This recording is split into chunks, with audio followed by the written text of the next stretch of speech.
પર વાત કરીએ આગામી 3 કલાકમાં ગાજવીજ સાથે હળવો વરસાદ વરસે તેવી આગાહી કરાઈ છે। 3 કલાકમાં સાબરકાંઠા અરવલ્લીમાં હળવો વરસાદ વરસવાની આગાહી। 3 કલાકમાં ખેડા, આણંદ, મહીસાગરમાં વરસાદ વરસી શકે છે તો પંચમહાલ, દાહોદ, વડોદરામાં પણ હળવા વરસાદની આગાહી।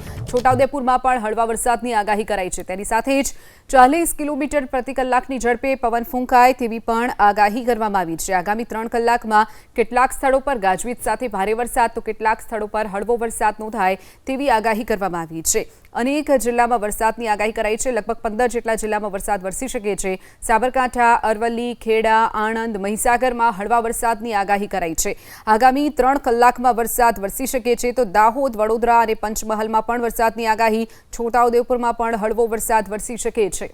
40 કિલોમીટર પ્રતિ કલાકની ઝડપે પવન ફૂંકાય તેવી પણ આગાહી કરવામાં આવી છે। આગામી 3 કલાકમાં કેટલાક સ્થળો પર ગાજવીજ સાથે ભારે વરસાદ તો કેટલાક સ્થળો પર હળવો વરસાદ નોંધાય તેવી આગાહી કરવામાં આવી છે। અનેક જિલ્લામાં વરસાદની આગાહી કરાઈ છે। લગભગ 15 જેટલા જિલ્લામાં વરસાદ વરસી શકે છે। સાબરકાંઠા, અરવલ્લી, ખેડા, આણંદ, મહીસાગરમાં હળવા વરસાદની આગાહી કરાઈ છે। આગામી 3 કલાકમાં વરસાદ વરસી શકે છે તો દાહોદ, વડોદરા અને પંચમહાલમાં પણ વરસાદની આગાહી। છોટાઉદેપુરમાં પણ હળવો વરસાદ વરસી શકે છે।